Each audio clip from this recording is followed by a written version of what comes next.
जय जगन्नाथ नमस्कार। Odisha 2020 news channel को स्वागत। आसंतु नजर पकईवा आज ओडिशा तथा देश विदेशर प्रमुख खबर उपरे। किंतु ता पूर्व आपण को गोटे अनुरोध, चैनल को जो मैंने प्रथम कर सब्सक्राइब करूँ आउ पाखरे थिबा बेल आइकन को दबाई दिंतु, जहाँ फल प्रत्येक नूतन वीडियो नोटिफिकेशन आपण सर्वप्रथम पाइपारे। आज प्रथम खबर, मिशन शक्ति नुआ गाइडलाइन जारी कर राज्य सरकार। विभाग पक्षर समस्त जिलार जिलापाल को एने एक चिठी जारी कराई।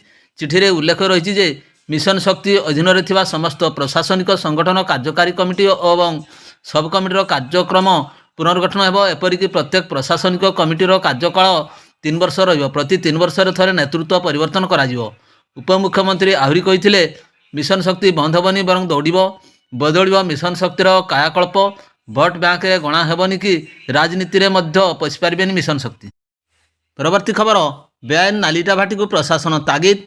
इटा भाटी बंद कर, ता नहेले उच्छेद कराजियो बोली चेतावनी। एठारे सूचना था कि जलेश्वर, बालियापाल, बस्ता तहसिल मालमाल बेआईन नाली इटा भाटी गढ़ी उठी, जहाँपाई दिनक दिन माटी और बाली चोरी वृद्धि पाउथुवा बेले सरकार मोटा अंकर राजस्व हराउछंती। वायु प्रदूषण वृद्धि पाइबार लागिछि, जहाँपाई साधारण लोके अतिष्ठ होइथुवा बेले इटा भाटी परिसर में श्रमिकों सुरक्षा नहीं बड़ प्रश्नबाची सृष्टि होइछि। परवर्ती खबर, एयर इंडिया जड़े काबिन क्रू सुना चोर चालान करुवा बेले चेन्नई एयरपोर्ट रे धरा पड़ते। एयर इंडिया सदस्य जनक जड़े यात्री को 24 कैरेट सुना 1.7 केजी सुना स्मगलिंग करिवारे सहायता करथिले। विमान मध्य स्मगलिंग पर यात्री जनक एयर इंडिया काबिन क्रू को सुना देथिले। से याकू धरी बाहर को आसुवा बेले कस्टम विभाग हाथ में धरा पड़ते। परवर्ती खबर, पुणी सरकारी बस कर्मचारी को माड़। प्रतिवाद रे चांदबाली ब्लॉक कार्यालय आगे बस कर्मचारी धारणा। 2 दिन तले चांदबाली धामरा अभिमुखे मुख्यमंत्री बस जाउथुवा बेले जंतुआली छक निकट में किसी युवक गाड़ी को अटकाई। कौन पाई आम कुकुर को ऊपर गाड़ी चढ़ाई देलु कही गाड़ी गुलज करने सहित ड्राइवर को माड़ मारी। बांसड़ा थाना अभियोग होती। अभियोगर 2 दिन पर पुलिस कौन कार्यानुष्ठान करना। यार प्रतिवाद में धारणा बसचंती बस कर्मचारी संघ। परवर्ती खबर, सेंट्रल रेलवे 1154 आप्रेंटिस पदवी पर आवेदन ग्रहण कर योग्य और इच्छुक प्रार्थी ऑफिशियल वेबसाइट को जाई आवेदन करेंगे। यही भर्ती विभिन्न डिविजन और वर्कशॉप एथिपाई रजिस्ट्रेशन 25 जनवरी आरंभ होती। आवेदन कर शेष तारीख 14 फेब्रुआरी रही। दानापुर डिविजन में 675, धानबाद डिविजन में 156, दीनदयाल उपाध्याय डिविजन में 64, सोनापुर डिविजन में 47, समस्तीपुर डिविजन में 46, प्लांट डिपो 29, करेज रिपेयर वर्कशॉप रे 110, मेकानिकल वर्कशॉप रे रही 27। परवर्ती खबर, पाठरे पछुआ होती प्राथमिक स्कूल पिला। 60% तृतीय श्रेणी पिला और द्वितीय श्रेणी पिला पाठ पढ़ा को असमर्थ। डिजिटाल पाठरे आगुआ। डिजिटाल साक्षरतार आगुआ ओडिशा पिला। 14 ରୁ 16 वर्षर पिला जना स्मार्टफोन व्यवहार। स्मार्टफोन व्यवहार कर जानती 80% पिला। 77.6% पिला व्यवहार करुछंती सोशल मीडिया। 71.4% पिला को जना इंटरनेट ब्राउजिंग। परवर्ती खबर, बढ़िबा कटकर करयबर। सीडीए मिसिब आखपाखरे थिबा 102टी गाँ। राज्य सरकार को प्रस्ताव देइछंती सीडीए कर्तृपक्ष। एने सूचना देइछंती सीडीए उपाध्यक्ष अनाम साहू।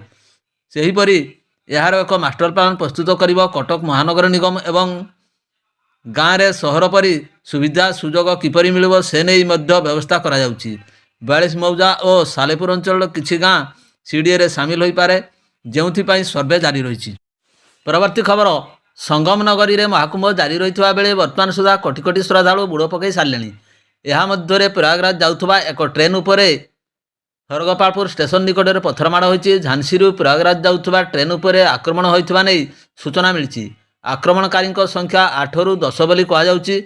पुलिस यही मामला रुजु करछि। सीसीटीवी फुटेज आधार में अभियुक्त मानक चिन्हट करा जाउछि। परवर्ती खबर, मंगलवार डेवलप्ड द्वीप निकट में श्रीलंका नौसेना गुलीमाड़ 5 जन मत्स्यजीवी आहत होती। एमानक मध्यरु 2 जन गुरुतर आहत होती। तेबे यही गुलीमाड़ उपरे भारत कड़ा प्रतिक्रिया प्रकाश करिछि एवं द्वीपर उच्चायुक्त को समन जारी करिछि। माछ धरिबा डंगारे 13 जन थिले। सेमानक मध्यरु 2 जन गुरुतर आहत होइथिले एवं मत्स्यजीवी माने जाफना टीचिंग हॉस्पिटल चिकित्साधीन अछंती। यह व्यतीत अन्य 3 जन मत्स्यजीवी मध्य सामान्य आहत होइछंती। सेमानकर मध्य चिकित्सा करा जाउछि। परवर्ती खबर, पूर्वतन राज्यपाल विश्वभूषण हरिचंदन असुस्थ। ଭୁବନେଶ୍ୱରର ଏକ ଘରୋଇ ହସ୍ପିଟାଲରେ ଭର୍ତ୍ତି ହୋଇଥିବା ନେଇ ସୂଚନା ମିଳିଛି।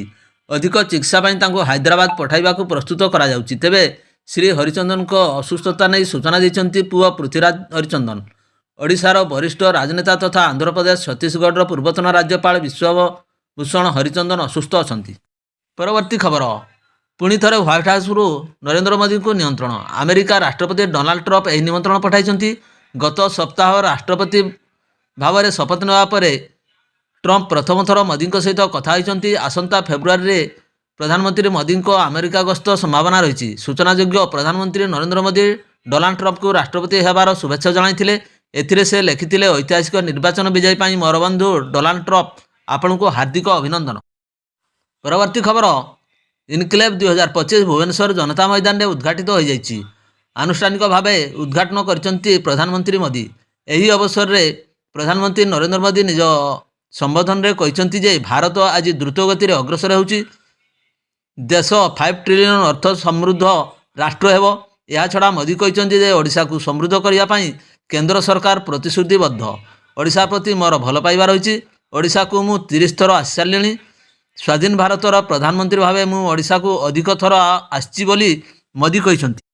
ପରବର୍ତ୍ତୀ ଖବର, ନାମକୁ ମାନସିକ ଅନଗ୍ରସର ଥଇଥାନ କେନ୍ଦ୍ର, କିନ୍ତୁ ବାସ୍ତବରେ କାଳ କୋଠରୀଠୁ କମ୍ ନଥିଲା। ଅନ୍ତବାସୀଙ୍କୁ ଦିଆଯାଉଥିଲା ଅମାନସିକ ନିର୍ଯାତନା। ମୁଥା, ବିଧା, ଗୋଇଠା, ବାଡ଼ି ବେତରେ ନିର୍ଘାତ ପ୍ରହାର କରାଯାଉଥିଲା। ହୃଦୟହୀନ କେୟାରଟେକର ଓ ମାଲିକଙ୍କ ଅମାନବୀୟ ନିର୍ଯାତନାର ଭିଡ଼ିଓ ଭାଇରାଲ ହେବା ପରେ ଫିଟିଛି ସମ୍ବଲପୁର ଧନୁପାଲି ନେତାଜୀ ନଗରସ୍ଥିତ ସମର୍ଥ ଅନୁଷ୍ଠାନର ଗୁମର। ରେଙ୍ଗାଲି ବିଧାୟକଙ୍କ ଉପସ୍ଥିତିରେ ପୁଲିସ ସୋମବାର ଅନୁଷ୍ଠାନରେ ଚଢ଼ାଉ କରି 84 ଜଣ ଅନ୍ତବାସୀଙ୍କୁ ଉଦ୍ଧାର କରିଛନ୍ତି। ହେଲେ ଏହାର ମାଲିକ ଏବଂ ସହାୟିକା ଅଦ୍ୟାବଧି ଗିରଫ ହୋଇନାହାନ୍ତି। ପରବର୍ତ୍ତୀ ଖବର, ଉତ୍କର୍ଷ ଓଡ଼ିଶା ଇନକ୍ଲେଭ୍ 2025 ଉଦ୍ଘାଟିତ। ଭୁବନେଶ୍ୱର ଜନତା ମଇଦାନରେ ଉଦ୍ଘାଟିତ ହେଲା ଉତ୍କର୍ଷ ଓଡ଼ିଶା। ଉଦ୍ଘାଟନ କଲେ ପ୍ରଧାନମନ୍ତ୍ରୀ ନରେନ୍ଦ୍ର ମୋଦି, କେନ୍ଦ୍ରମନ୍ତ୍ରୀ ଧର୍ମେନ୍ଦ୍ର ପ୍ରଧାନ, ଅଶ୍ୱିନୀ ବୈଷ୍ଣବ, ଶିଳ୍ପପତି ଚିନ୍ଦୟାଲ ଅନିଲ ଅଗ୍ରୱାଲ, ଶିଳ୍ପପତି କୁମାର ମଙ୍ଗଳମ ବିର୍ଲା, ସଜନ ଜିନ୍ଦଲ, କରଣ ଆଦାନୀ ସାମିଲ ଅଛନ୍ତି। ଉଦ୍ଘାଟନ ପରେ ମୁଖ୍ୟମନ୍ତ୍ରୀ ମୋହନ ମାଝୀ ଉଦ୍ବୋଧନ ଦେଇ କହିଲେ, ଓଡ଼ିଶା ପୂର୍ବୋଦୟ ଇଞ୍ଜିନ ହେବାକୁ ଯାଉଛି। ଶିଳ୍ପ ବିକାଶ ପାଇଁ ଏଠାରେ ଅପାର ସୁଯୋଗ ରହିଛି। ପରବର୍ତ୍ତୀ ଖବର, ଉତ୍ତରପ୍ରଦେଶର ବାଗପତରେ ଏକ ବଡ଼ ଦୁର୍ଘଟଣା ସାମ୍ନାକୁ ଆସିଛି। ଏଠାରେ ପ୍ରଭୁ ଆଦିତ୍ୟନାଥଙ୍କର ନିର୍ମାଣ ଲଡ଼ୁ ପର୍ବରେ ମାନସ୍ତମ୍ଭ ପରିସରରେ ନିର୍ମିତ କାଠ ମଞ୍ଚ ଭୁଷୁଡ଼ି ପଡ଼ିଛି। ଏହି ଘଟଣାରେ 50ରୁ ଅଧିକ ଭକ୍ତ ଦବି ଯାଇଥିବାର ଆଶଙ୍କା ରହିଛି।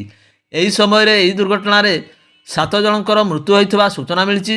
ଜୈନ ସମ୍ପ୍ରଦାୟ ଦ୍ୱାରା ମନ୍ଦିରରେ ଲଡ଼ୁ ଅର୍ପଣ କରିବାର କାର୍ଯ୍ୟକ୍ରମ ଥିଲା। କିଛି ଲୋକ କାଠରେ ତିଆରି ମଞ୍ଚରେ ଛିଡ଼ା ହୋଇଥିଲେ, ସେତେବେଳେ ଏହା ହଠାତ୍ ଭୁଷୁଡ଼ି ପଡ଼ିଥିଲା। ପରବର୍ତ୍ତୀ ଖବର, ମେଣ୍ଡରସ୍ଥିତ ଭାରତ ପାକ୍ ନିୟନ୍ତ୍ରଣ ରେଖା LOCର ବାଲାକୋଟ ସେକ୍ଟରରେ ପାକିସ୍ତାନ ନିୟନ୍ତ୍ରଣାଧୀନ କ୍ଷେତ୍ରରୁ ବ୍ୟାପୁଥିବା ନିଆଁ ଏବେ କାଶ୍ମୀର ସୀମାକୁ ଗ୍ରାସିଲାଣି। ନିୟନ୍ତ୍ରଣ ରେଖା ଅପର ପାର୍ଶ୍ୱରୁ ବ୍ୟାପିଥିବା ନିଆଁ ଭାରତ ସୀମାକୁ ପହଞ୍ଚିବା ପରେ ବିଛା ଯାଇଥିବା ଲ୍ୟାଣ୍ଡମାଇନ୍ରେ ବିସ୍ଫୋରଣ ହେଉଛି। ଫଳରେ ନିଆଁ ଅଣାୟତ୍ତ ହେଉଛି। ନିଆଁ ଯୋଗୁଁ ଲ୍ୟାଣ୍ଡମାଇନ୍ରେ ହେଉଥିବା ବିସ୍ଫୋରଣ ଶବ୍ଦ ଏବେ ସୀମାକୁ ଥରହର କରୁଛି। ଜଙ୍ଗଲରେ ବ୍ୟାପୁଥିବା ନିଆଁ ଉପରେ ଭାରତୀୟ ସେନା ନଜର ରଖିଛି ଓ ନିଆଁ ଯେପରି ଅଗ୍ରିମ ପୋଷ୍ଟକୁ ନ ପହଞ୍ଚେ ସେଥିପାଇଁ ଉପାୟ କରୁଛି। ପରବର୍ତ୍ତୀ ଖବର, ଅନୁଗୁଳ ଜିଲ୍ଲା ପାଲହଡ଼ା ବସ୍ ଦୁର୍ଘଟଣାରେ ମୃତକଙ୍କ ପରିବାରକୁ ସହାୟତା ରାଶି ଘୋଷଣା କରିଛନ୍ତି ମୁଖ୍ୟମନ୍ତ୍ରୀ ମୋହନ ଚରଣ ମାଝୀ। ଉକ୍ତ ଘଟଣାରେ ମୁଖ୍ୟମନ୍ତ୍ରୀ ଦୁଃଖ ପ୍ରକାଶ କରିବା ସହ ମୃତକଙ୍କ ପରିବାରକୁ 2 ଲକ୍ଷ ଟଙ୍କା ଲେଖାଏଁ ଅନୁକମ୍ପାମୂଳକ ସହାୟତା ରାଶି ଘୋଷଣା କରିଛନ୍ତି। ରବିବାର ଏହି ମର୍ମନ୍ତୁଦ ଦୁର୍ଘଟଣା ଘଟିଥିଲା। ବସ୍ରେ 47 ଜଣ ଯାତ୍ରୀ ଥିଲେ। 2 ଜଣ ଯାତ୍ରୀଙ୍କ ମୃତ୍ୟୁ ଘଟିଥିଲା ବେଳେ 45 ଜଣ ଆହତ ହୋଇଥିଲେ। ବର୍ତ୍ତମାନ ସୁଦ୍ଧା 17 ଜଣଙ୍କୁ ଗୁରୁତର ଅବସ୍ଥାରେ ଉଦ୍ଧାର କରି ଆମ୍ବୁଲାନ୍ସ ଯୋଗେ ଜିଲ୍ଲା ମୁଖ୍ୟ ଚିକିତ୍ସାଳୟରେ ଭର୍ତ୍ତି କରାଯାଇଛି। ପରବର୍ତ୍ତୀ ଖବର, ରାଜ୍ୟରେ ଅସ୍ତବ୍ୟସ୍ତ କରୁଛି କୁହୁଡ଼ି। ଘନ କୁହୁଡ଼ି ପାଇଁ ବାଧାପ୍ରାପ୍ତ ହେଉଛି ଗାଡ଼ି ଚଳାଚଳ। ସକାଳୁ ସକାଳୁ କୁହୁଡ଼ି ପାଇଁ ଦୃଶ୍ୟମାନ ଦୂରତା କମ୍ ହେଉଛି, ତେଣୁ ଦୁର୍ଘଟଣାର ଭୟ ମଧ୍ୟ ବଢ଼ୁଛି। ସକାଳ 8ଟା ଯାଏଁ 10 ଜିଲ୍ଲାକୁ ୟେଲୋ ୱାର୍ଣ୍ଣିଂ ଜାରି କରିଛି ପାଣିପାଗ କେନ୍ଦ୍ର। 29 ତାରିଖରେ ମଧ୍ୟ 14 ଜିଲ୍ଲା ଏବଂ 30 ତାରିଖରେ 4 ଜିଲ୍ଲାକୁ ୱାର୍ଣ୍ଣିଂ ଜାରି କରାଯାଇଛି। ଏବେ ଶୀତ କମ୍ ଥିବାବେଳେ ଅଧିକ ରହୁଛି କୁହୁଡ଼ିର ପ୍ରଭାବ। ପରବର୍ତ୍ତୀ ଖବର, କୁମ୍ଭମେଳା ପାଇଁ 5 ଗୁଣା ବଢ଼ିଲା ବିମାନ ଭଡ଼ା। 29 ତାରିଖ ଓ ଫେବୃଆରୀ 2 ତାରିଖ ଅମୃତ ସ୍ନାନ ପଡ଼ୁଛି। ମହାକୁମ୍ଭରେ ବୁଡ଼ ପକାଇବେ ଲକ୍ଷ ଲକ୍ଷ ଶ୍ରଦ୍ଧାଳୁ। ଏଥିପାଇଁ ମିଳୁନି ବିମାନର ଟିକଟ। ଆଉ ଏହାର ସୁଯୋଗ ନେଇ ବିମାନ କମ୍ପାନୀଗୁଡ଼ିକ ବିମାନ ଭଡ଼ା ବଢ଼ାଇ ଚାଲିଛନ୍ତି। ଅନ୍ୟପଟେ ଏପରି ନ କରିବାକୁ ବିମାନ କମ୍ପାନୀକୁ ପରାମର୍ଶ ଦେଇଛି ବେସାମରିକ ବିମାନ ଚଳାଚଳ ମନ୍ତ୍ରଣାଳୟ। ଚାହିଦାକୁ ଦେଖି ପ୍ରୟାଗରାଜକୁ ଅତିରିକ୍ତ 21ଟି ଉଡ଼ାଣ ପାଇଁ ମଧ୍ୟ ଅନୁମତି ଦେଇଛି। ପରବର୍ତ୍ତୀ ଖବର, ଆଗ୍ରା ନିକଟରେ ଏକ ଭୟାବହ ଦୁର୍ଘଟଣା ଘଟିଛି। ଏହି ଦୁର୍ଘଟଣା ଏତେ ଭୟଙ୍କର ଥିଲା ଯେ କାରଟି ମିନି ଟ୍ରକ୍ ଭିତରେ ପଶିଯାଇଥିଲା। ଫଳରେ କାର୍ ଭିତରେ ଥିବା ଗୋଟିଏ ପରିବାର 4 ଜଣ ସଦସ୍ୟଙ୍କ ଘଟଣାସ୍ଥଳରେ ମୃତ୍ୟୁ ହୋଇଯାଇଥିଲା। ମୃତକଙ୍କ ମଧ୍ୟରେ ଦିଲ୍ଲୀର ଉତ୍ତମ ନଗର ବାସିନ୍ଦା ଓମ ପ୍ରକାଶ ଆର୍ଯ୍ୟ ବୟସ 41 ବର୍ଷ, ତାଙ୍କ ପତ୍ନୀ ପୂର୍ଣ୍ଣିମା ସିଂ ବୟସ 34 ବର୍ଷ, ଝିଅ ଆହାନା 12 ବର୍ଷ, ପୁଅ ବିନାୟକ 4 ବର୍ଷ ରହିଛନ୍ତି।